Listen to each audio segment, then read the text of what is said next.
Heavy metal is all about literally the awesome power of electricity through guitar. What's that? Oh, well, that's what you apply, metal. Huh? Is it? Weighty. Something that's thick, dense, intense. Something with gravitas. Heavy is slowing it down, making it deeper, darker, moodier. Glowering. Machine-like, buzzing, snarling, power. I understand what it means now, and it's, well, I think I understand what it means. Huge, great power chords wiping you off your feet. Dark connotations with violence. Metal lives in a world of its own creation. It's its own world of Warcraft. Heavy. A little bit too much for us. And that maybe is the definition. It's too much. It's more that industrial sound, more, I don't know, heavy, I suppose. Heavy metal.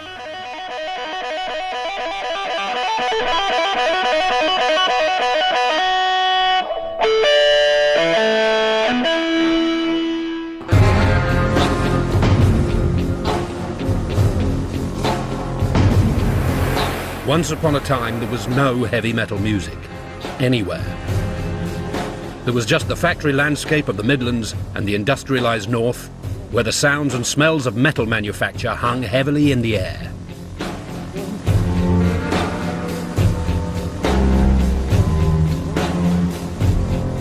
I've always felt it's really cool that metal is synonymous with the Midlands, you know. I've heard people say it's in the water and things like that. And there's this steel industry thing that used to be with fat drop forges and all that. I can remember as a kid at R.C. Thomas School in Bloxwich, we'd be doing English and we'd be next to a metal foundry and the steam hammers would be banging up and down. And the whole desk would be shaking. You could always hear the steam hammers. So there was always a steel mill, you know, within audible distance.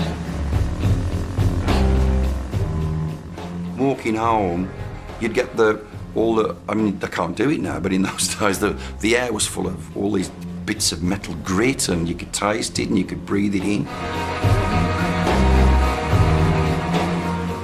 It's so simple, really. I mean, if you're born in Mecca, for example, it's most unlikely you're going to grow up to be a Catholic.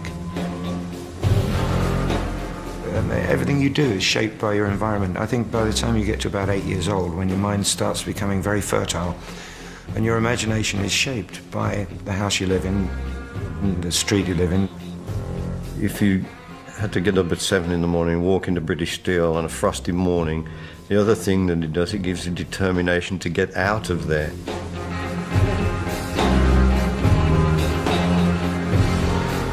Maybe it was a kind of escape, you know. You can't nip down to the beach and with your acoustic guitar, can you? You're kind of stuck in your bedroom with a fuzzy guitar. You know, it comes out of the north in swathes. You know, you look at those pictures of people with a little cigarette in the corner of their mouth, you know, and a dark look in their eye. It's inner city music, isn't it? Some of us say from the Midlands we actually breathed in the metal before it came to be a real thing and a real experience, and I'm sure that's true. That the connection, because of what metal represents to a lot of people, it's this very tough, hard, working class, honest people from the Midlands, particularly, that are part of the psychology, if you will, the roots of the metal experience. This now vanished industrial world incubated what would eventually become heavy metal music. But when were the signs of its coming first heard among the pounding jackhammers? Let's board a bus in the 1960s. No one actually can come up with a definitive answer as to when metal really began. The earliest record they might well be able to identify with is a 1964 single from the Kinks called You Really Got Me.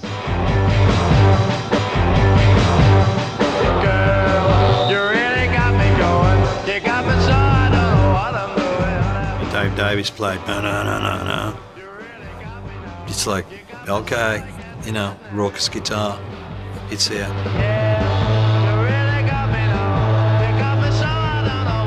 I got a razor blade and I slashed the cone of the speaker up.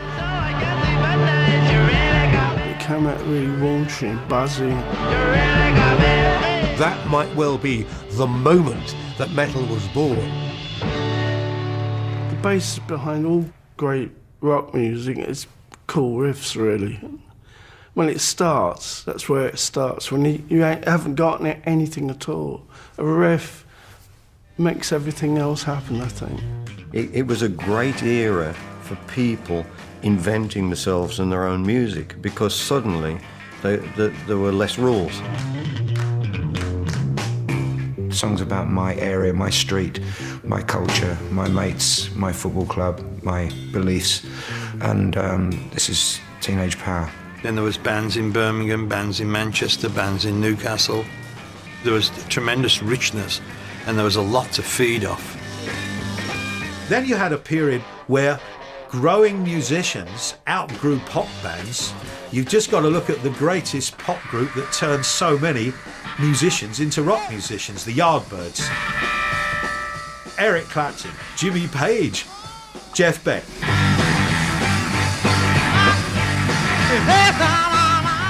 I mean, this is just one band. One band, but part of a movement. The British blues boom. Youthful, aggressive, and irreverent. We found our own way of singing it and our own way of playing it. And because we were young when we learnt it, we took the aggressive side of it and pushed it, I think. I mean, when my first band did Hoochie Coochie Man, you know, we played it loud and hard. Blues was you can only play 12 bars for so long, you know. Yeah, well, I mean, even now it's boring, really, you know. Well, certainly English blues is, you know. I suppose it's a post-beatnik thing as well that was more applicable to us than people who were half a generation before us. You know, expressing yourself. That's what was coming, wasn't it? Yeah. Really, I suppose. We were waiting for that first little box on the floor with a button on it to go.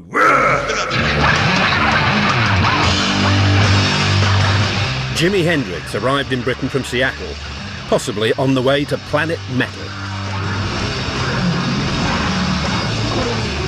Jimi Hendrix is one of ours.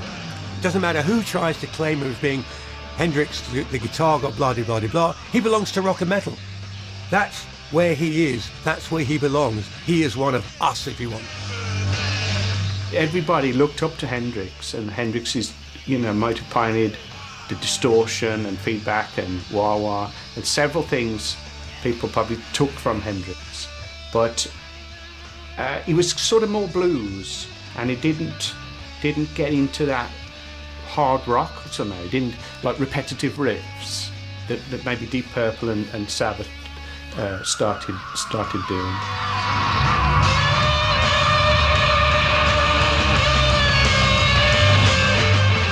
It was at that point that I realised I'd like to do that, you know, as opposed to work for British Steel, which I did at the time, you know. A band that I think perhaps had quite a bit to do with what became hard rock, which became heavy metal, and I'd like to put forward Cream.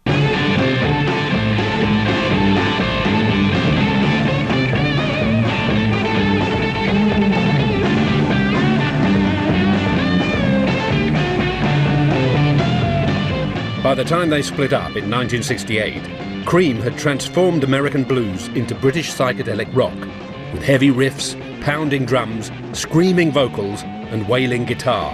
Almost every essential component of a future metal performance.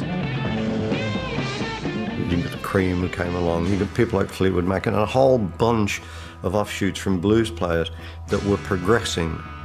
And that word is so important because they progressed in many ways, and they each got their own individual styles.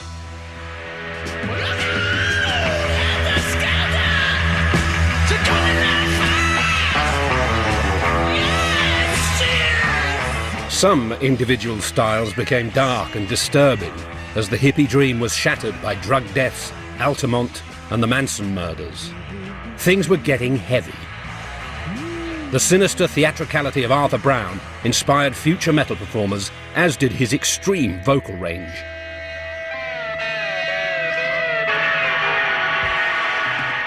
And he came to our school and did a show and it was incredible. You've got this Wagnerian sort of tenor range with things bolted on at each end that Wagner never really thought of. The light show and everything else. Although we came from that time of the hippies, we were not actually like the, you know, the blissed out ones. It had a lot of violent energy in the act. It's quite nightmarish in some aspects. I had to leave one concert on the floor of a taxi covered by a carpet because the Hells Angels were all going to get me for saying I was the god of hellfire, you know. You think you're tough? Hey.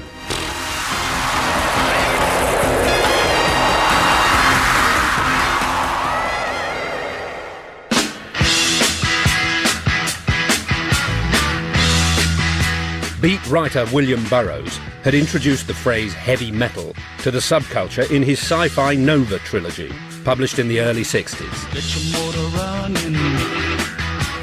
Head out on the highway. Heavy metal gimmick. Looking for adventure. Heavy metal gimmick. And whatever comes our way. Yeah, darling, go make. It was first heard as a lyric in 1968, courtesy of the American hard rock band Steppenwolf, in their anthemic tribute to the motorbike. I like smoking lightning. Heavy metal thunder. Heavy metal thunder. Heavy metal thunder. Racing with the wind. Heaviness, of course, wasn't exclusively British. The killer awoke before dawn. He put his boots on. In the States, bands like The Doors, Iron Butterfly and Vanilla Fudge could be heavy, but in a flamboyant, psychedelic kind of way. Walked on down the hall. Heaviest of all was Blue Cheer, then perhaps the loudest, grungiest band in the world.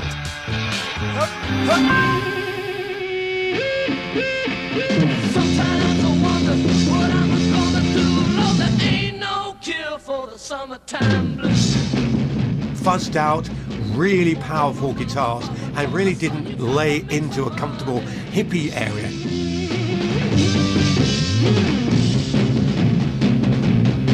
Well, if you wanna use a car to go right next Sunday. If you think about that era, 1967, psychedelia, flower power, everything like that, and the Blue Cheer guys came out with something really heavy. It hit you so hard. Sometimes I wonder what I'm gonna do. Lord, there ain't no cure for the summertime blues. There was heavy stateside, yes, but it was quite a light. It was a light heavy, if I can put it that way. I mean, Vanilla Fudge, brilliant, astonishing musicianship and inventiveness, but it didn't hold the heaviness. It would float off. Set me free, flights on you, babe. Get out my life, flights on you, babe.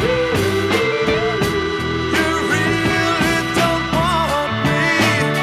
You just keep me hanging on. I think Vanilla Fudge were hugely influential on rock music. And it was the first time we thought of hard rock, perhaps, as opposed to rock and roll.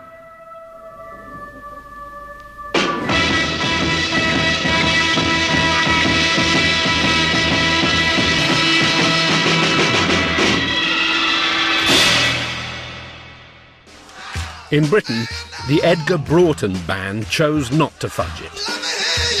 This underground trio weren't heavy metal, but they were heavy. Up until then, you'd really either got to be a blues band or a pop band, or a pop band or a beat band. I think with the, you know, the psychedelic progressive era happening, you could sort of do your own thing, and you didn't have to be exactly labelled quite the same. Hi, kid. Hello, sir. What you wanna do, boy?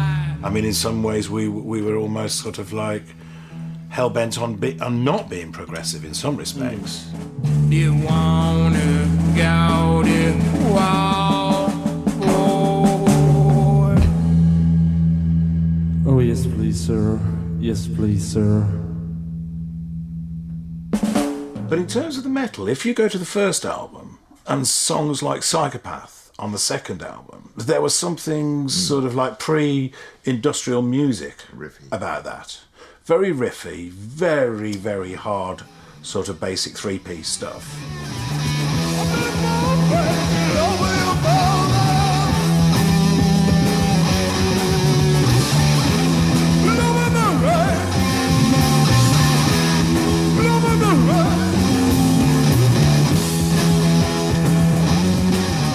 There weren't many bands that go on after us. No, really. Because? Well, because they didn't want to, because by the time we'd finished, and our audience had finished with us, you know, sometimes people were a bit drained.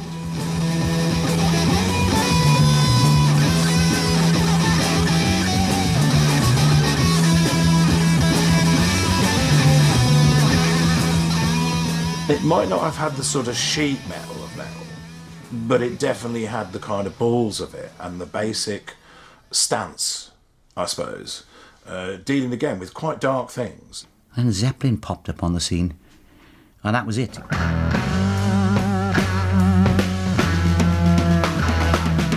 They were the catalyst.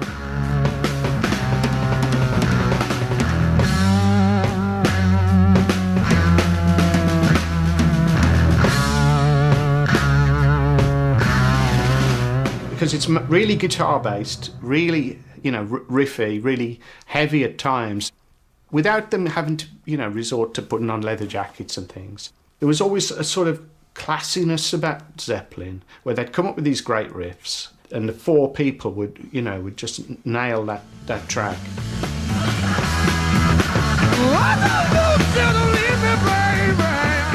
It was just frenzied, tight, so tight, Page's sound wasn't that big. Quite scratchy sound, a lot of it, It wasn't really thick and huge. But it was all punched out,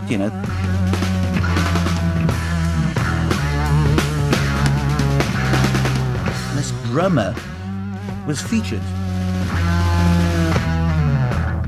on this frenetic vocal line on top.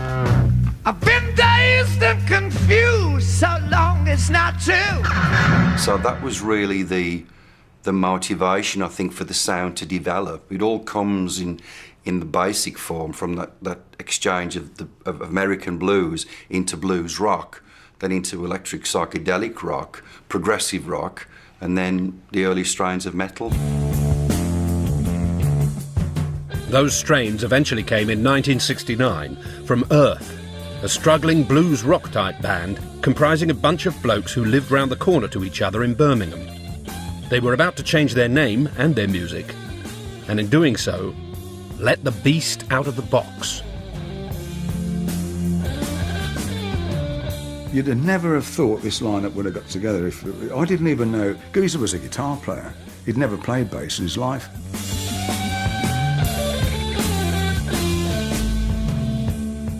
Ozzy was working in the slaughterhouse and and thieving, and he did a few months in prison. Everybody was middle class that made it in music, except for us. We were ultra working class. We were very rough and tough when we performed, and Ozzy and Tony in particular, they didn't stand any bullshit. And if they wanted people to get involved, they were very much encouraged to get involved. And there was one or two fights and with the audience because we wanted everybody to, be a part of this music. Do you believe in ghosts? The name came from the Boris Karloff movie Black Sabbath. Starring the incomparable Boris Karloff. Terry had brought that to us, And we all thought it was great because he sounded scary, you know. Yeah, my brother went to see it when he was about 16. And I was too young to go and see it, so he was always telling me about this film, Black Sabbath. Black Sabbath. And I always loved that name, Black Sabbath. Black Sabbath. And it stuck with me, and I always said if I was in a band, that's what I'd call the band, Black Sabbath. Black Sabbath. Well, Geezer and myself used to go to the cinema a lot and go and see a lot of horror films. We used to like that in them days, you know. Old Boris Karloff ones and Christopher Lee and all that. Used to like that. We used to go to the midnight viewing and all that business. An adventure into black magic that goes beyond the boundaries of the supernatural. Black Sabbath now began writing original material that reflected their fascination with and fear of the dark side. I am hungry. I played this riff and we thought, I really like this. It gave you a sort of a vibe, you know, that, I really like what we're doing here. So then it had to be lyrics that sort of went with that, the image of that riff. One night I woke up and there was this black shape just staring at me at the bottom of the bed. And, you know, I was frightened the bloody life out of me. And I leapt out of the bed and went and hid in the bathroom until I felt okay, and then I came back to bed. And the next day I told Ozzy about it. And I think that inspired him when he did, you know, came out with the lyrics, what is this that stands before me, big black shape and all that kind of thing. This is Black Sabbath. What is this that stands before me? When I sang "What Is This That Stands Before Me," I was completely there. Feather in black, which points at me. I was completely there, and if we'd have stopped and never written another song again, that would have been enough.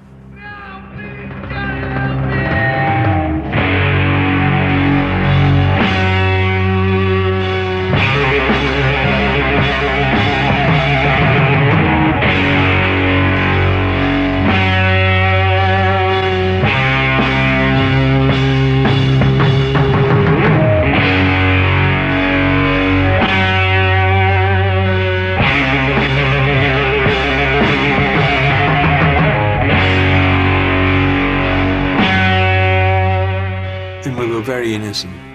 We were very innocent. We weren't smart. We weren't contrived. It just came out in a completely natural way at about 9 a.m. in the morning at the Aston Community Centre, right in the centre of Aston, Birmingham. Everybody was in the world was all on about all the good things that's happening, and it was all flower power and everything's all jolly. And there on the other side of it, nobody was talking about the things that happen. That's, you know, people getting blown up, and just the other side of, you got the good and the evil, and nobody was talking about the evil, so it just seemed a ideal thing to talk about, really. Peace and love was not necessarily our reality.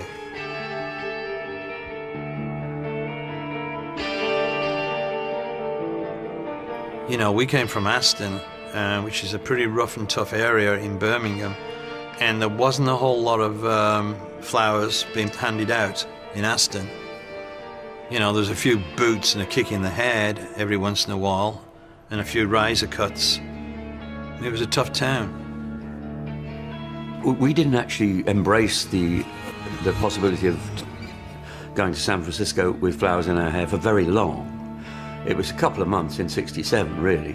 And then, you know, by the time the British winter started to bite, what is that, normally somewhere in October, I personally binned my bells and beads, and the caftan wasn't keeping me too warm.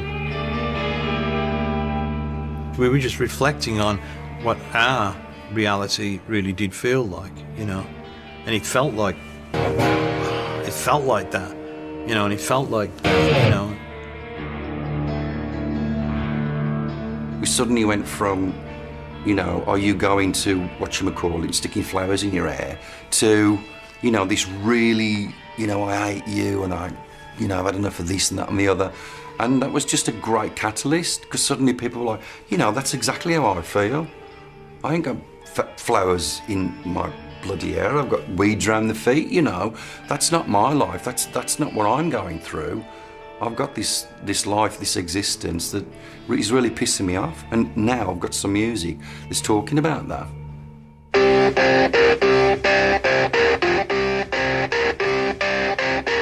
Down south, the heavy organ and guitar-driven sound of Uriah Heep may have been a late 60s mix of progressive rock, blues rock and folk, but it was also, at its own admittance, very heavy.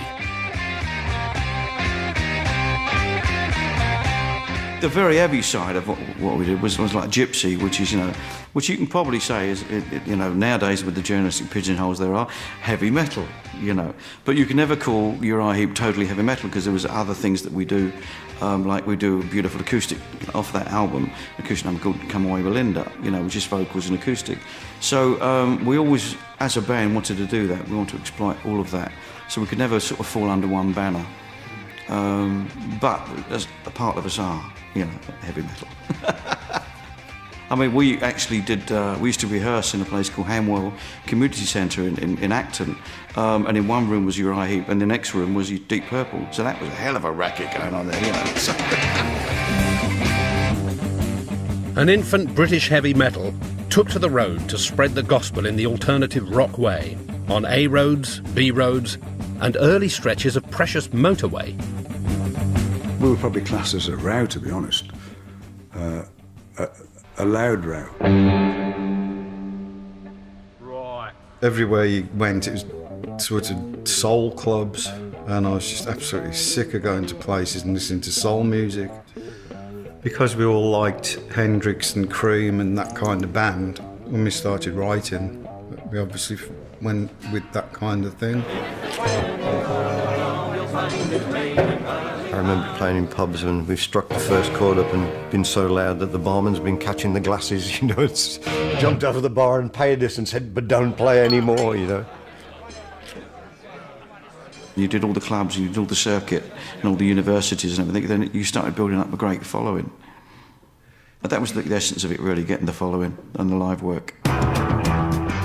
In the early days of metal, it was about getting in the van, driving up to Inverness, doing a show, and then getting back in the van, coming down to Birmingham, then driving down to Dover, you know, and you took the message of the music around the country to show it off. In person, in performance, in concert live. Touring now is almost an industrial process. It was on a much more naive and more sort of charming scale back then. And I never got to sample it as a kid because I never saw any rock bands. It was a bit like the Marquis de Sade, who had all his sexual experiences locked in a jail cell, writing his fantasies on bits of bog paper. I was the same with music. So I had all my musical fantasies locked in its boarding school equivalent. You know, I could look at the gatefold album sleeves and only dream.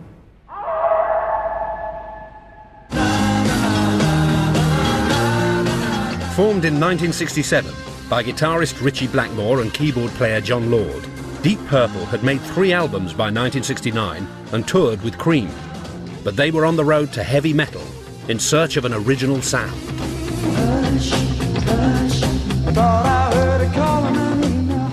People who put the money up that enabled Ritchie Blackmore and myself to start Deep Purple, I think they wanted a pop band. And then they got this kind of two-faced thing that they got with Purple at first, because the band didn't know what it was. We had a hit single with a cover of Hush, and yet we were doing these weird psychedelic prog rock introductions to other people's songs. With the arrival of bassist Roger Glover and vocalist Ian Gillan, the Hairy Scream, the band released a 4th album in 1970. Deep Purple in Rock became a heavy milestone. Okay, Hendrix was an obvious influence on Ritchie. Vanilla Fudge were an obvious influence on the band as a whole. But what made us go where we went with Deep Purple in rock, which was our, if you like, our calling card, our statement. This was us saying, here we are, this is where we've arrived at, and this is what we want to be. That came from inside. That came from within the band. That's where we were headed. From the moment Ritchie and I sat down at 14 Gunter Grove in December 1967 and discussed what we were going to do together, that's where we were headed, was Deep Purple in rock.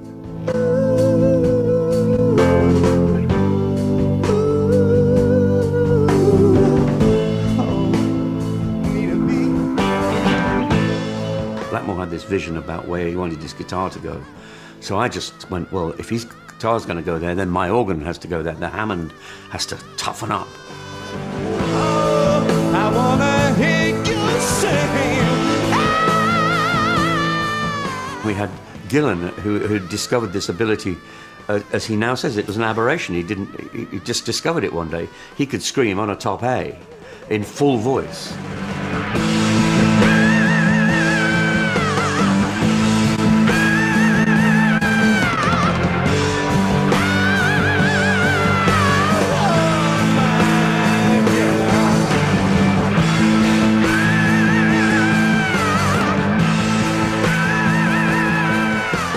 There's no word for it in music. There's a word for every other kind of singing. You're a tenor, you're a baritone, you're a bass, you're a contralto, you're a soprano.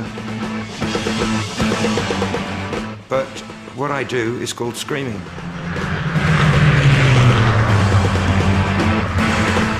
By the end of the 60s, there was plenty to scream about. The Vietnam War was proof that the world was not a safe or happy place.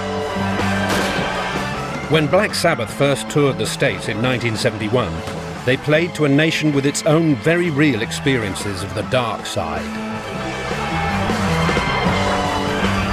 When we came over here, the Vietnam War was like, it was in chaos over here. I mean, the gigs, you play a gig and there'd literally be a line of police with tear gas and truncheons. Like, as soon as anybody came towards the stage, they'd be pummeling them. It was really violent over here. And the first gig we did in Washington, they'd overturned a police car and set it on fire. And this is what we're loading the gear up. There's like a riot going on all around us.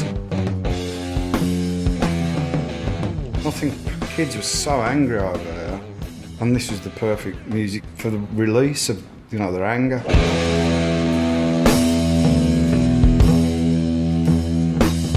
There were hundreds and hundreds and hundreds of vets coming in to the shows, and they were in wheelchairs, and you know, they would have like a flag on their wheelchair, and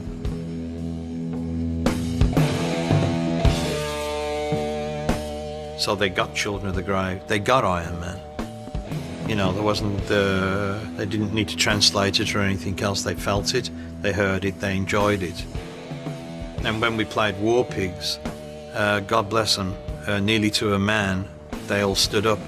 They were being held up in their wheelchairs. And when you see that, you don't forget that. And didn't know I was going to cry this morning.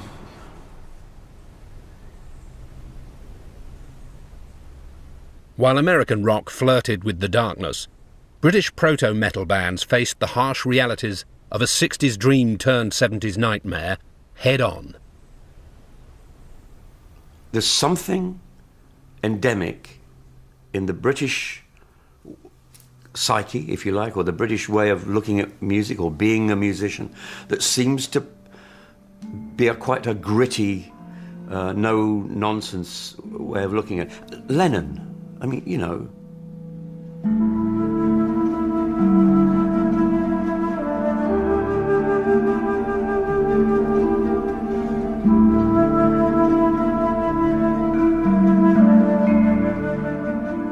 Well, it's the Charge of the Light Brigade, isn't it? It's that British thing, you know. You just, it's that thing that every 20-year-old feels. You know everything, and you're immortal. I mean, when I was 21, I did know everything, and I was immortal. I keep coming back to this word dark.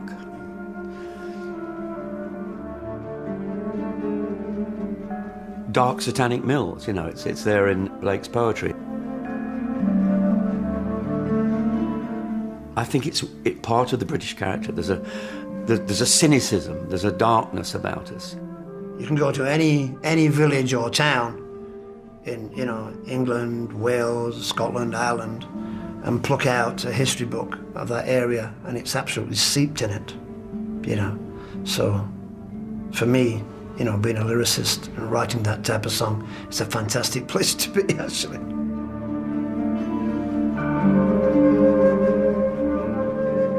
Already the feeling of a lot of people was, hang on a minute, we're making our own kind of new sound here.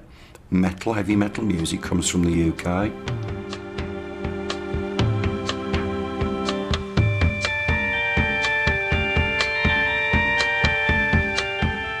The first strains of British heavy metal, under the leadership of Black Sabbath, were drenched in doom and gloom.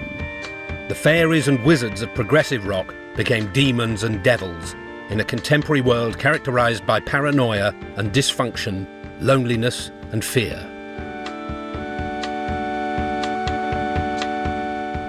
Sabbath were a conundrum because nobody sounded like Ozzy. He was a great interpreter of something. Some kind of strange, scary soul that came through the music, and it was just the right kind of voice to complement the riffs, and the riffs just seemed to have their origin in the dark night of the soul of every adolescent. That element of darkness, that kind of sombre, melancholy, you know, not exactly doom and gloom, but talking about things that in popular music, you never went there, did you? You know, the Beatles, She Loves You, Yeah, Yeah, you know, and metal bands were singing about the angst and the pain and the difficult things in life. That was quite an important statement.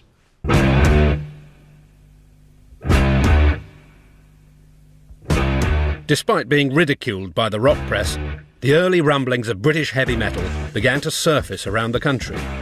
They were heard in the Welsh valleys courtesy of Budgie, a band that adhered more to the blues-based power of Led Zeppelin and Free than the paranoia of Black Sabbath. British heavy metal was still in a molten state as it edged its way through communities that were also on the brink of change. There are a lot of places around the valleys, you know, the South Wales valleys, you know, every village would have about 10 clubs in it. You have the Labour Club, the Conservative Club, the Liberal Club, the non-political club, the Miners' Welfare, the Rugby Club. It just, they'd all be sort of on a shindig on a Saturday night.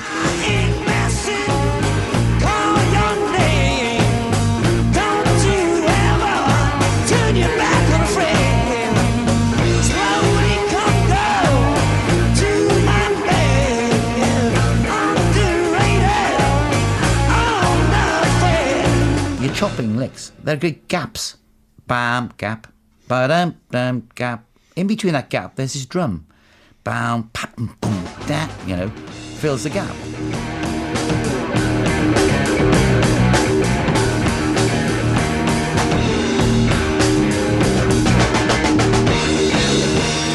Pound it out with a big fat chord.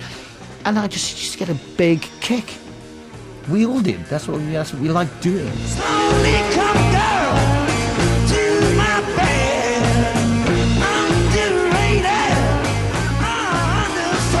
I never bought a Black Sabbath album or Uriah Heep or Deep Purple. Never did. They're not my type of music. I wasn't interested. Black Sabbath, who was signed at the same time as us, they were doing their demos. We had to wait till they finished theirs so we could do ours. It was at that stage of the game, like, you know. And what did they come out with? Paranoid? Think of Communication Breakdown, you know, with that well, it's the same thing. They did it slightly different. They put their chopped chord in a different place, but they wised up.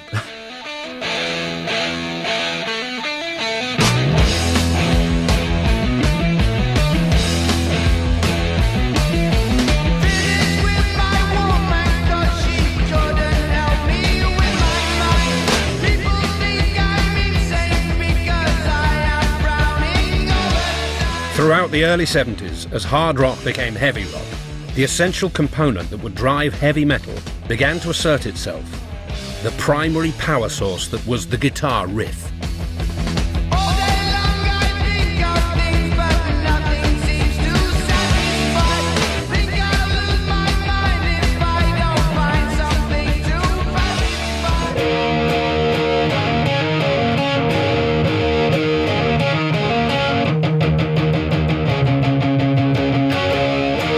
Tony Iommi's riffs were heavy, you know, they were big, and they were always like, they never were up the fretboard here, they were always down there, you know.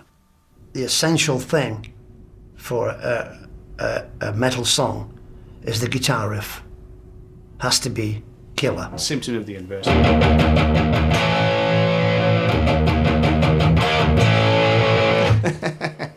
Now, what came first, the riff or the chicken? I don't know, or the singer or the egg? I don't know. But it's very interesting that with blues, there were always some kind of riffs that were very simple, and this is how it started.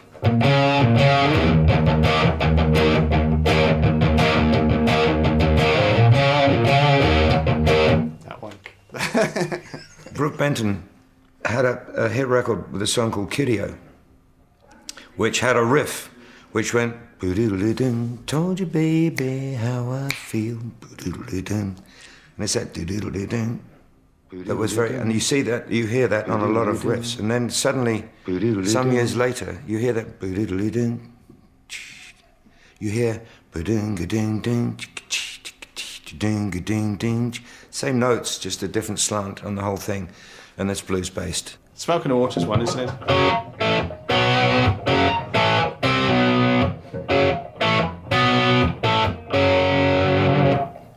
The riff of Black Knight was actually nicked from a little bass riff that under Ricky Nelson's version of Summertime. That just went like that.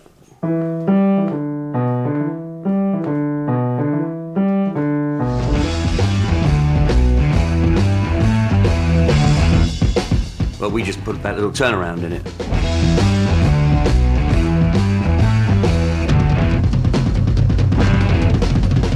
So riffs had always been part of it, but then they got louder, and then they became a part of the song. Black night, I don't need black night. I can't see dark light. Maybe a flag on the way down the line that I'm free to be. Black night is a long way from. And I think each band tries to out heavy the next. So you need like a heavy ometer. Maybe, yeah, heaviosity. By the mid-70s, proto-metal had developed a pact with its growing audience to provide ear-splitting, bone-crunching walls of sound. The music was becoming louder as well as prouder.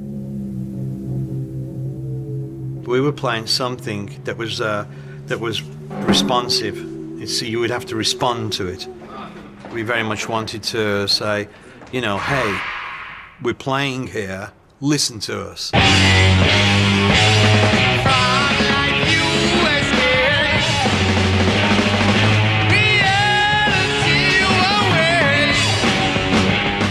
So that's one of the core reasons why we got louder and got much, much louder. We got very loud.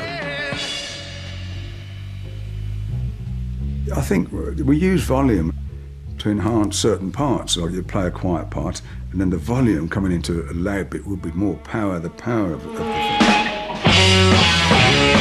We try to use it in not just because it's loud. We try to use it as a part of the song.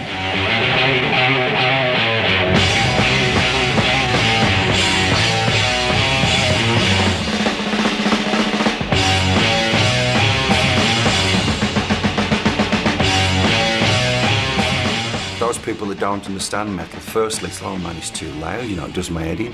Well, for us, that's the joy of it. That's the luxury of it. Give us more volume, turn everything past 10. You got to crank it up. You need steam coming out of it. You need your foot to the floor, pedal to the metal. You need it at maximum revs. You never get off the ground otherwise.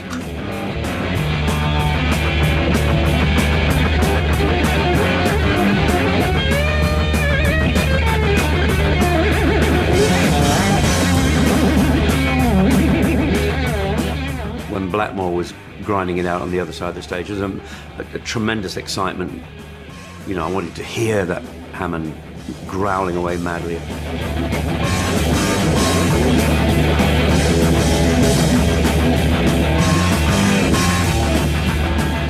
I rapidly became quite pleased that we were on the stage and not in the audience. Lucky for us, you know, we've got these ears here to protect us, you know, because we've got the flaps here, you know, and the music's behind us, you know, but these, they're right in front of it, you know.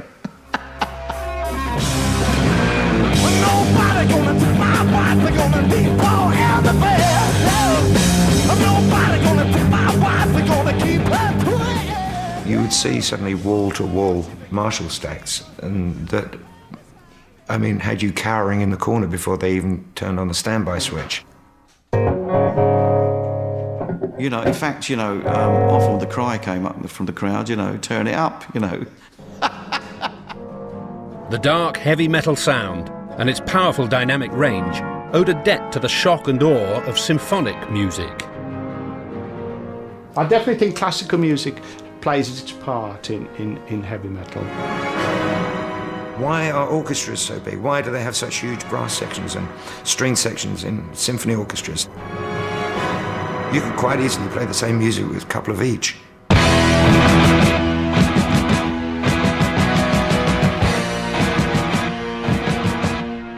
The reason they have 80 or 90 or 100 if they can is for these huge, massive percussion sections and 8 double basses. I mean, it's amazing. It's natural to want to create power. Some bands, inspired by the heaviness of Sabbath, Deep Purple and Uriah Heep, pushed the music further away from its blues roots and into a faster form of metal-sounding rock. Birmingham-based Judas Priest began forging a new kind of high-tensile British steel, less gloomy but pumped up with the volume of not one, but 2 guitars.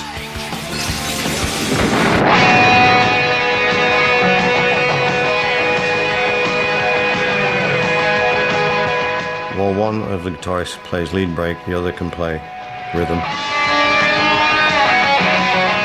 Or you've got the great big stereo chord sound, which is, again, very, very metal.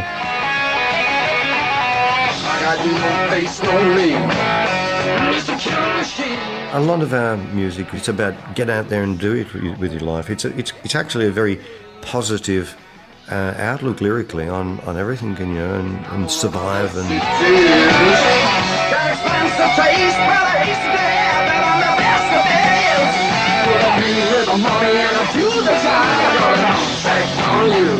There's a need for something new. There's a need for a new sound. There's a need to see a new band, to hear a new way of playing guitar, a new way of singing. Rob Halford's 6-octave vocal range confirmed that the scream was now a frontline weapon in the metal armoury. Men in Heat would sound like girls in pain. The high and hairy legacy of Robert Plant and Ian Gillan was here to stay. The Americans absolutely loved Robert Plant. He was, you know, the big, you know, the blonde hair and everything else, and the, you know, slightly ambivalent sexuality. The Americans thought, great, you're just going to be tall and skinny and sing real high. And that was the definition of a heavy metal singer. How does Ozzy do it? How does Lemmy do it? How do I do it? How does Bruce do it? Bruce is a bit younger than me. But I mean, it's mad, isn't it, when you think about it? I mean, I get up in the morning, have a cup of tea and some cornflakes, and that night I'm going to be on stage screaming my tits off. Honey, didn't I give nearly everything I ever had to give? You know The style of that singing, the roots of that singing, you listen to some of the early blues singers and people like Janis Joplin.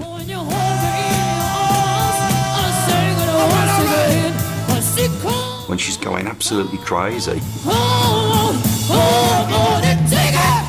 You know, she's mad, she's possessed, but that was unusual for a girl to put on that kind of very almost masculine display. Well, you know you got it if it makes you feel good. And that's what part of metal is about for a lot of singers. It's the intensity of the performance, you know. I'm in love, so in love, and I can't stop talking about my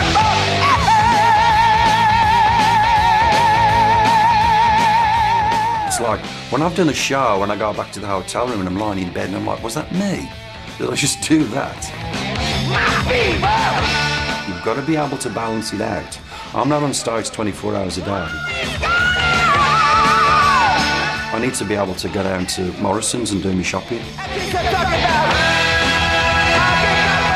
The Beast was developing a uniquely tribal, highly physical relationship with its dedicated audience. A union that was blessed most spectacularly in concert, live. You feel uplifted, you feel excited, you feel like aggression is pouring out of you. You feel like you absolutely want to go, yeah!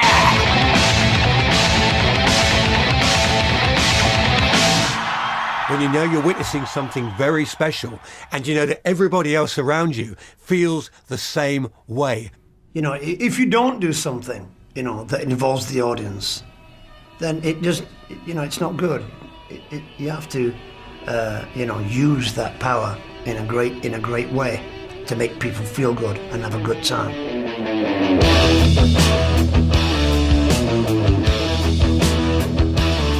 A good time was being had by all.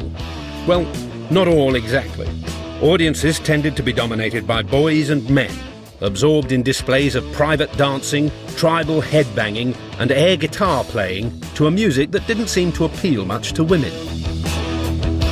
You're in some hall somewhere, some smelly club with a bunch of hairy biker types and a lot of dandruff flying up around, and I don't know, just not so cute, you know. It's you know, there weren't that many women involved. Metal is, it's fair to say, primarily, it's primarily male. It is. Again, in the early days, it made sense because it was a very brutal, intense type of experience. Somehow metal became a male domain and male province because of the lifestyle, the denim and leather, the patches and so forth, the collectability. It all spoke to the male psyche rather than the female one. Because it's primarily male, people assume it's therefore sexist. And actually it's not. It's very inclusive. And when you do get included in it, it's great. It's just that girlies do Hannah Montana more, which is a shame, you know, because I wish they'd do a bit more metal, you know. Audiences also dressed exactly like their favourite bands. Long hair, denim and leather, patches and insignia seemed to be the obligatory proto-metal dress code of those offstage as well as on. You know, the bell-bottoms, the long hair and the whole thing, you know, it was just it was the total package, wasn't it, you know, down on your knees giving it some, you know, happy days. I mean, the Americans really had scarves and things wrapped round them. But they did, though, you know, Aerosmith and Van Halen, it's all a bit, you know, it's all a bit West Coasty, Beach Bomby thing. But we were more like studs and metal and swords and, you know, medieval. I think it's the history thing. Among the British bands, it was Judas Priest who would take the heavy metal look further, firstly with brightly coloured spandex, and then on to what became the classic, faintly homoerotic metal uniform of tight black leather and studs, the biker look, including the bike. The big thing was it became international. It went out of the borders of the UK and Europe. It started to go all over the place, particularly in the States.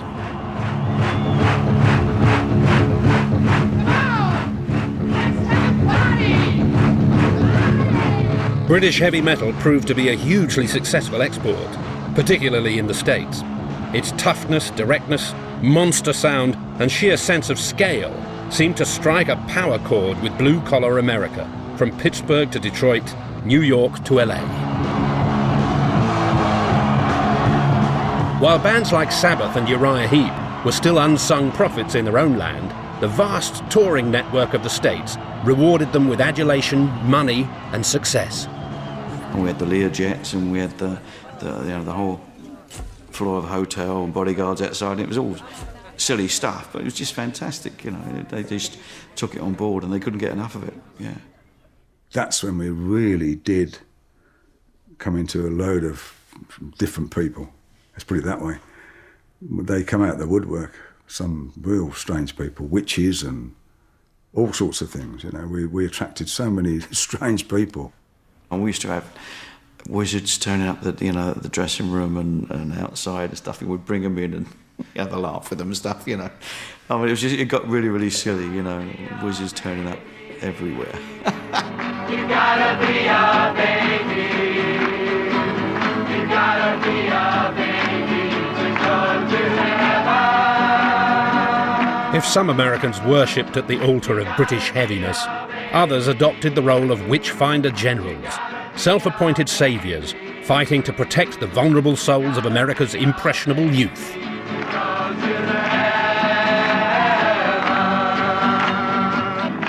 You'd switch the local news on, you'd hear, yeah, Black Sabbath are in town and they're all Satanists. If you go into the concert, don't look them in the eyes or you'll be possessed. Hail Satan! Hail Satan! A lot of the people that believed in Jesus Christ were really, really, really convinced that we were a satanic band, an evil band, and deserved to die. And I believe they actually tried that a couple of times. We were due to play in America at this town, and the church banned us from playing. For some reason, the church got burnt down. And guess who got the blame?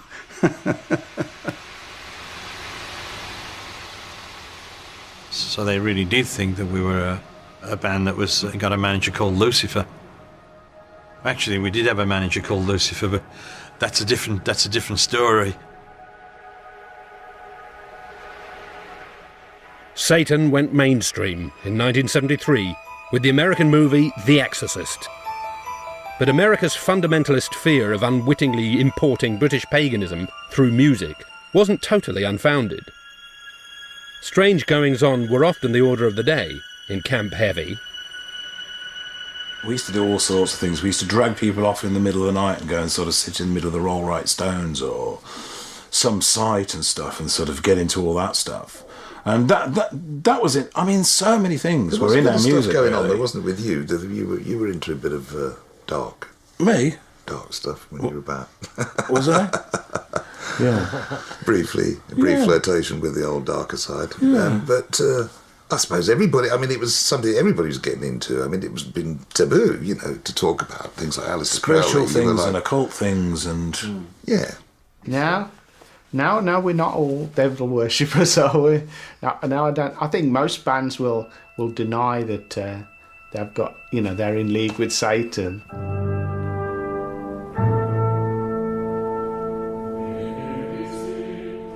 I got this flat on my own and I painted it all black and had all these crosses upside down everywhere and pictures of Satan and everything. The aim is always at Christ, you know, Christianity. That's what it's always at, you know. All, you know, Judas Priest, Black Sabbath, and all the rest of them, you know. The names are all fiddling around and they sound menacing, they do, you know. Ye lords of the watchtowers of the south, I summon stir... I'm a Christian, so I don't mess with anything like that, you know. Because I read in the Bible that it's a bad thing, you know, to mess around with anything. In my particular case, I stopped doing certain things very early on in our career because things got out of control. It's the best way that I can put it. So, and you know, I'll leave that as something that was private to me. Because there is macabre inside us, inside everyone. You know, lust is just such a large source of energy that can drain us in good ways and bad ways. There's a lot of weird things happen within Sabbath that we couldn't explain.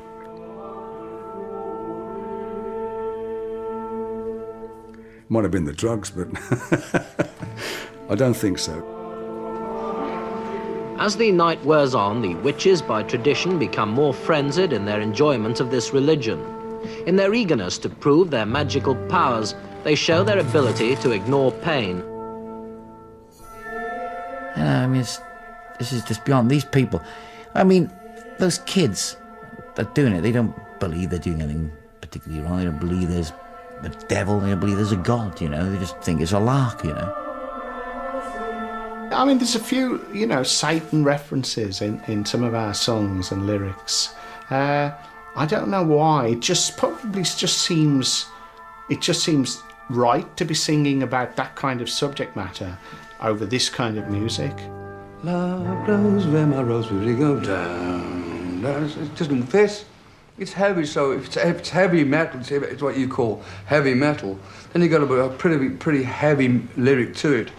And I suppose writing about the darker forces and the darker sides of whatever fits the music. I mean, you would hardly write about a love song to that kind of heaviness. Somehow, Satan is the, you know, it's more appropriate somehow over this Titanic riffage, you know.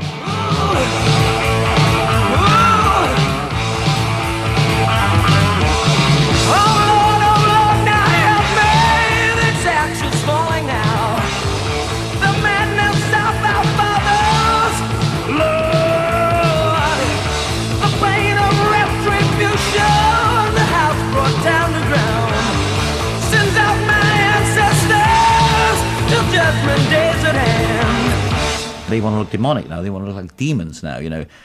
Shaved head, covered in tattoos, you know, the little goatee beardy things, you know. Some people say that, well, you set yourselves up.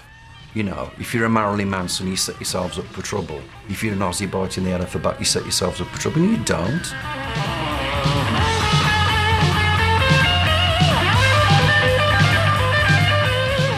We're entertainers. That might sound a very flimsy way to describe us.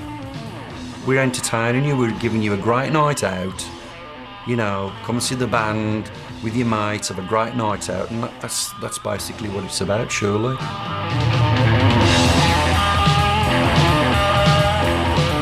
It did just cross my mind that the devil could be included in some way, or could have his hands on it in some way. But kind of, you know, in the lust for glory of it all, you take no notice anyway and you just keep going, you know, say nothing.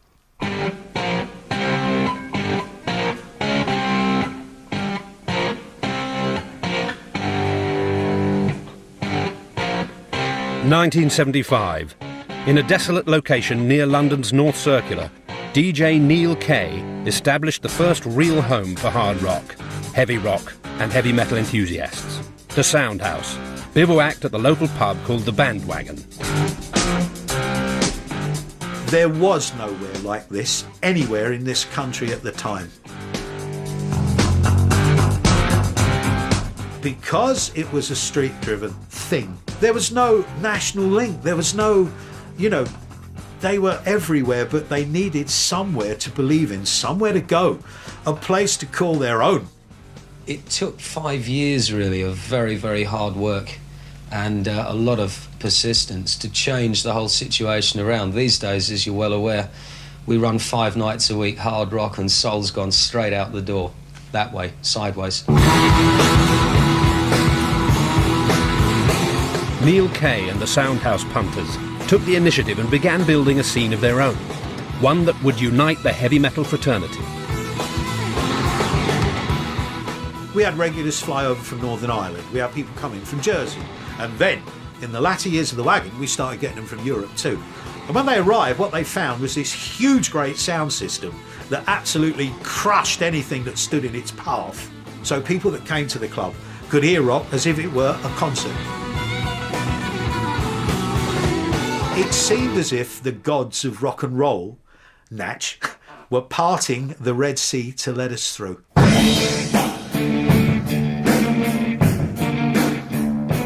The Soundhouse quickly became the mecca for headbanging and air guitar, and then the birthplace of a new form of spectator sport, courtesy of club regular Rob Loonhouse. Rob walked in the door one day, somewhere about 1976, I guess, and under his arm he had this hardboard Flying V. Has he got frets on it? Oh, no, don't bother with frets, you know. I think it's taking the piss a bit, really, you know, when you put frets on it, you know, you're making it look too much like a real guitar. Everyone said, Rob, hello, what are you going to do with that? There's no strings on it. Well, I don't need strings. Later that night, Loonhouse birthed a new subspecies of the beast. Suddenly, Rob appears in front of everyone and he starts playing it, along with the solo. And he's absolutely perfect.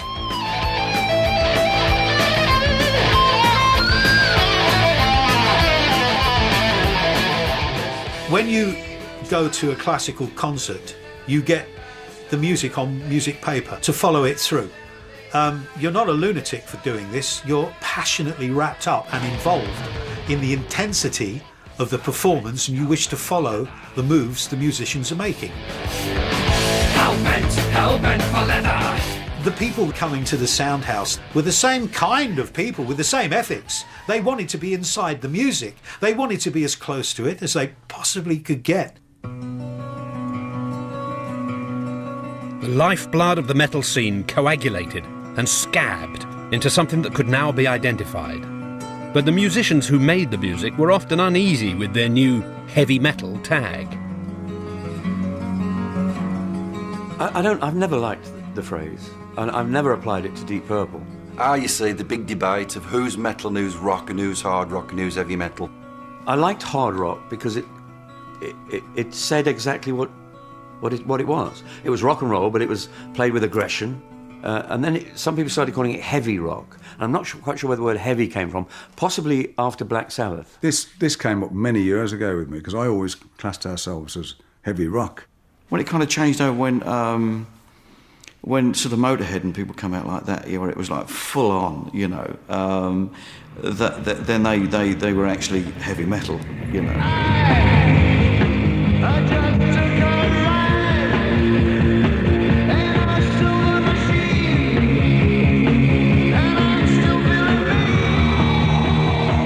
In 1975, the man known simply as Lemmy stepped off Hawkwind's Silver Machine to form the band that was Motorhead. Out went space rock, in came the punter-driven, user-friendly garage approach. Out went acid, in came speed. But was it heavy metal thunder or just rock and roll? He wasn't saying. He still doesn't. Don't analyse it. I told you, man, before we started. I'm not analysing it, I'm just asking. Yeah, but trying to understand why. You can just enjoy it at face value, that's right. Well, it's fairly simple, and it's very loud, and it's very fast. And it's great driving music if you like driving into the side of bridges. And it's great music for hurling yourself off trees by.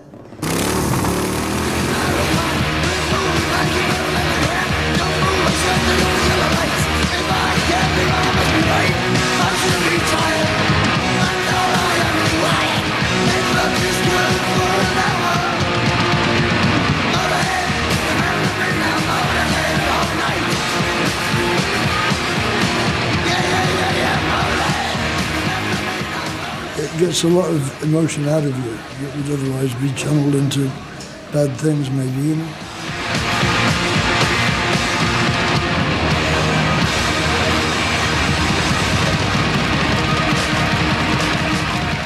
I do because I like it. I don't know why, I just like it. I like it. Is that so wrong?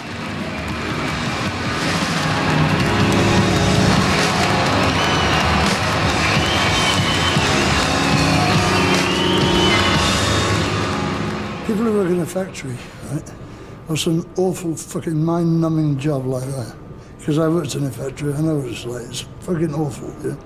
Most people have to do with that kind of job that they hate every day of their lives. Can you imagine what that must be like? You have to submerge your intellect completely, right, and just, and all that. So at the weekend, they want to hear something that tears the heart out of them and gives it them back better, This one's for the people that are into modern fashion, right? By 1976, it didn't matter what you called it. Punk was trampling everything underfoot on its DIY three-chord advance. Everything, that is, except metal, which seemed to have a built-in resistance. Its champions didn't even get their hair cut. I don't think punk musicians or fans really thought much about metal because it didn't have that definition. If you actually said to a punk fan in 1977, do you like Budgie? Probably go, who? If you said, do you like Caravan? Rubbish. Hate them. Nonsense. Die. I don't know if it damaged the line at all. Now, I think it just kind of gave it a bit more of a kick, and made it a bit faster and a bit more powerful and a bit more. Maybe brought it back down to the street a bit, so that the kids could get back up on stage, I mean, the thing is, you can think, well, if these guys can put this energy out without being able to play very well, we can put a lot more energy out because we can play better. So I used to think I'm going to have to practice for like 15 years to be as good as Richie Blackmore, at least. So when punk rock came along, I thought, I can play like that, so maybe I should simplify my ideas a little bit. I gotta start now! This aggression that the punk music had, we quite liked. We liked it.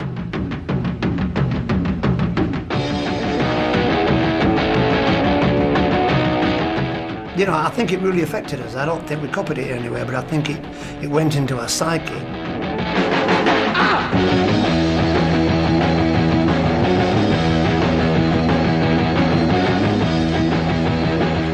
Motown and Damn toured together quite a lot.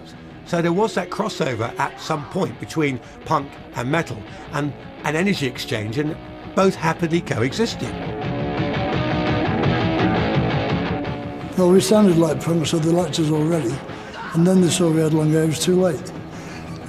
They'd already committed themselves.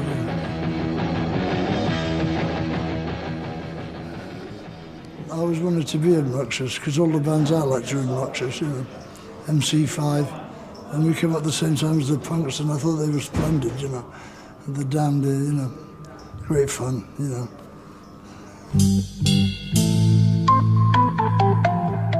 Not all hard and heavy rockers survived the punk moment. Deep Purple, by now an international success story, gracefully retired on the battlefield. I think Deep Purple was becoming irrelevant, not just musically, but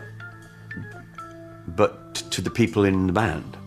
Rock made its big mistake by becoming fat and loathsome and bloated and pompous, and so lost contact with the street. Sweet child in time, you'll see the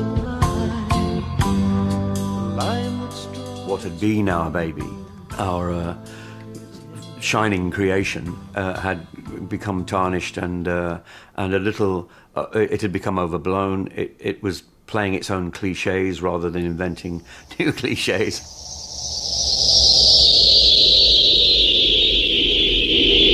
Black Sabbath was spending more time in America, cut off from their dark British roots, suffering from a creative stasis of their own, aided by old-fashioned drug and booze abuse. I was the one going to the record company, giving all the lines, When they would go there and they say, how's the album coming on? Oh, great. How's the songwriting? Yeah, it's really coming on. When are we going to be able to hear some stuff? Oh, soon. We hadn't got anything. We were totally knackered some gigs, so you'd take a bit of the old coke to get you through the gig. And eventually you start relying on it. You start getting heavily into drugs. And doing silly things on out of our brains. First of all, it was very creative, we found. We could stay up and we'd be coming up with ideas and we'd talk a lot more. Certainly with Coke, we'd be up all night, talking away. Oh, it was fantastic. We had some great discussions. We'd never remember them the next day, but we had some great discussions, and no, it did help a lot to open each other up and to talk. When we did Volume 4, and we'd done so much, we'd done more coke. The cocaine bill was more than the recording bill, and the recording bill was 80,000.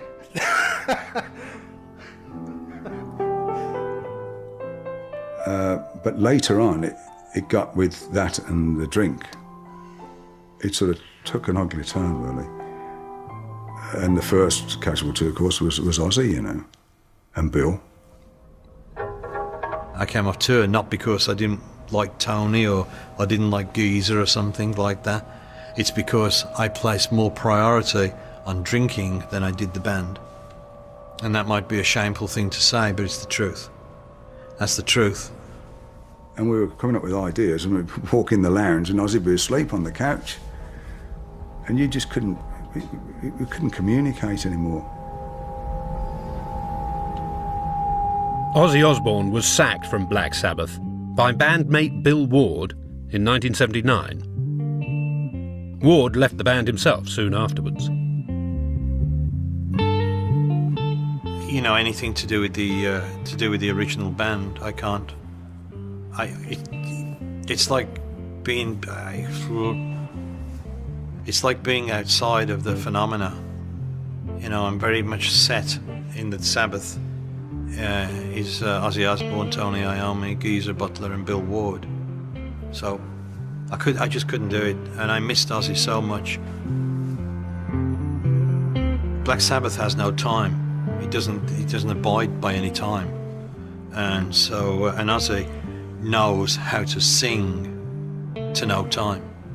It's a tremendous skill. It's really, really difficult, and he's so far left or far right that he has those capabilities.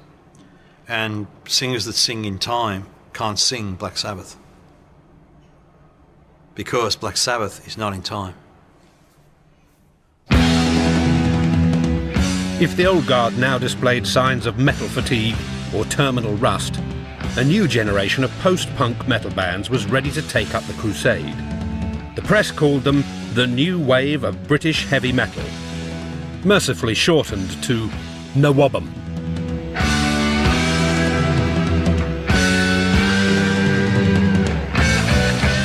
Bands like Diamond Head, Iron Maiden and Saxon had grown up in a different kind of world, one of strikes, 3-day working weeks and winters of discontent.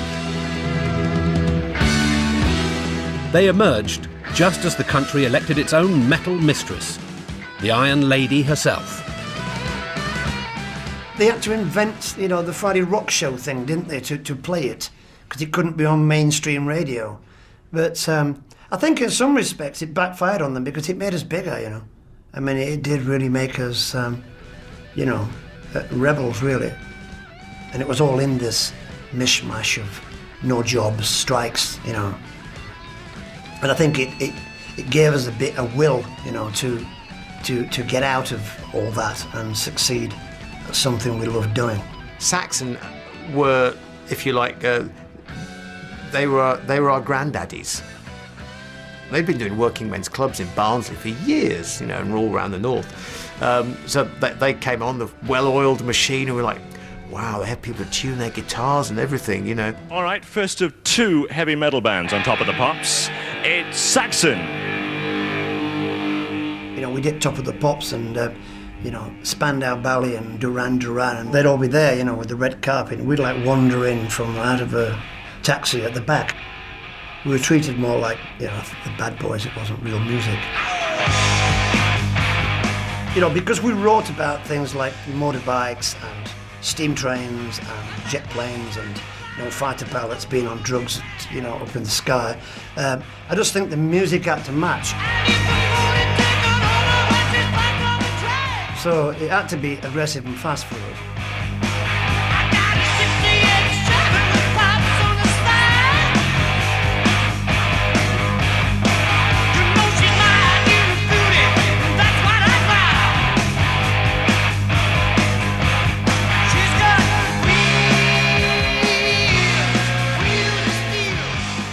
we're using the same format as the older bands. Great guitar riff, melodic vocal.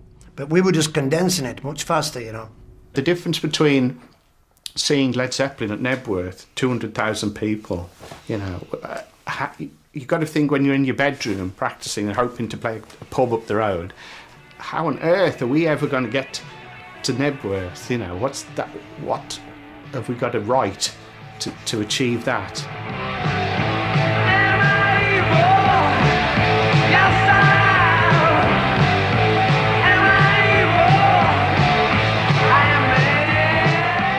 It was almost felt like we missed the boat, really. And we kept scratching our heads thinking, why don't they sign Diamond Head? And we'd even get, pieces written about us in Sounds. Why has no one signed this band?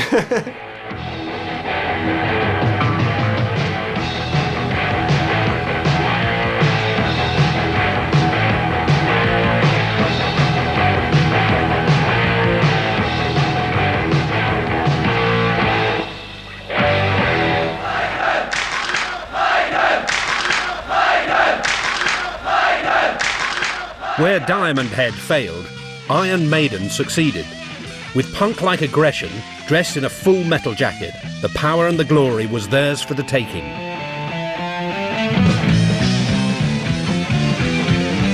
Vocalist Bruce Dickinson was already a devoted student of metallurgy, a classicist, when he first saw Iron Maiden perform. It was a force of nature. I mean, I was like, wow. This is not, this is real. This is full on. This is like being hit by a truck. Every single song. The musicianship was fantastic. Guitar playing was, astounding.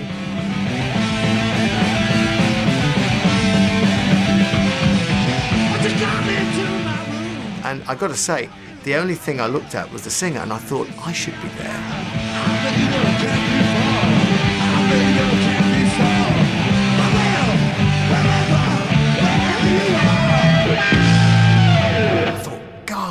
It reminded me of an album that the first album I ever listened to from Deep Purple in Rock, which is a really heavy record, really exciting, raw and fresh.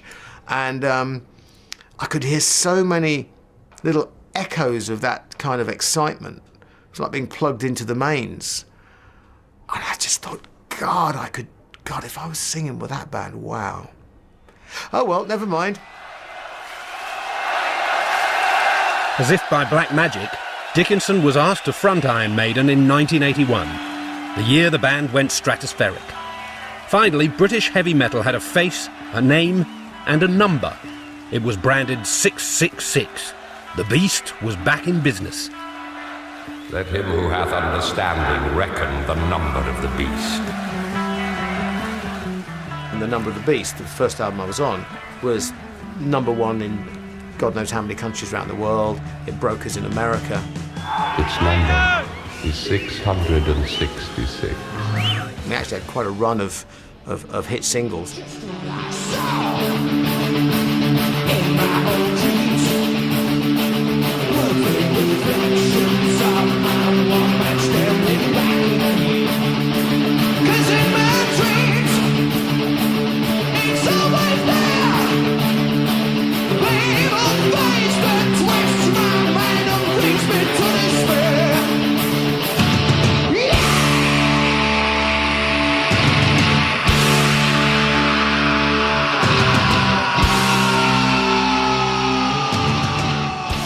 It was really aggressive, in-your-face music, but it had great musicianship, and it had interesting words and stories, and so it was a fantastical world that you could enter in. And the whole rest of the year went like that, and we went round to America twice, we went to Japan, we went all around Europe. It's a song called Run to the Hills! We toured our socks off. All those adolescent dreams sat up in bed, drawing pictures on my back of my exercise books of big PAs and drum kits and things like that in biro on the backs of things, saying, yeah, our back line should look like that. That would be really nasty looking, yeah, It all happened. my absolute wildest dreams had all happened in a year. And I was a bit depressed, to be honest with you, because I thought, what do I do now? What do I do now? I suppose I do the same again next year, but bigger. Metal, under the supreme leadership of Iron Maiden, did just that. It got bigger and bigger, far beyond even the wildest dreams of its naive originators.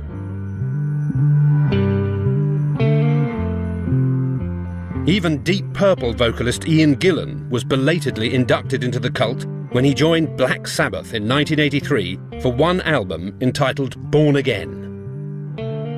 I don't know how I got in Black Sabbath anyway, because we ended up drunk under a table. I went for a meeting with Tony and Geezer at the Bear in Woodstock.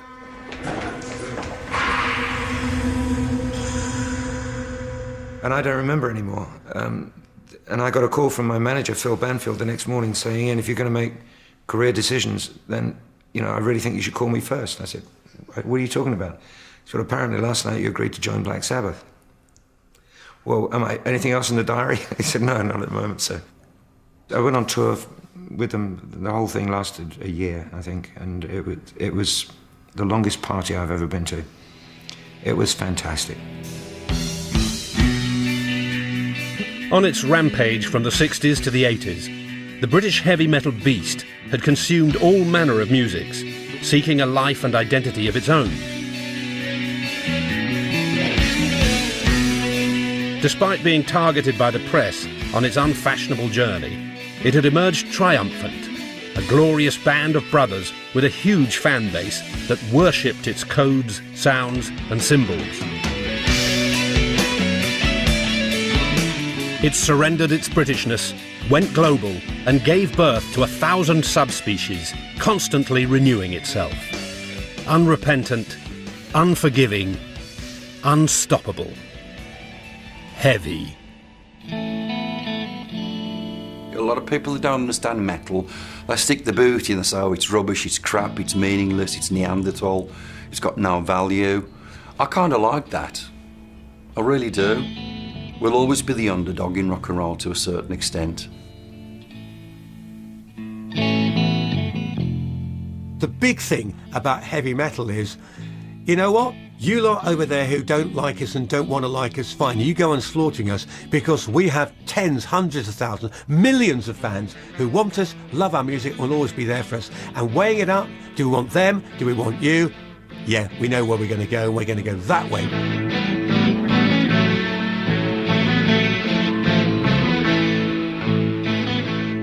It's not nostalgia like most music is. It's like it stays with them. It just feels like it's something that hasn't sold out. More of a religion, I suppose, like soccer, football. It's like, you grow up supporting your team and it becomes part of you till you die.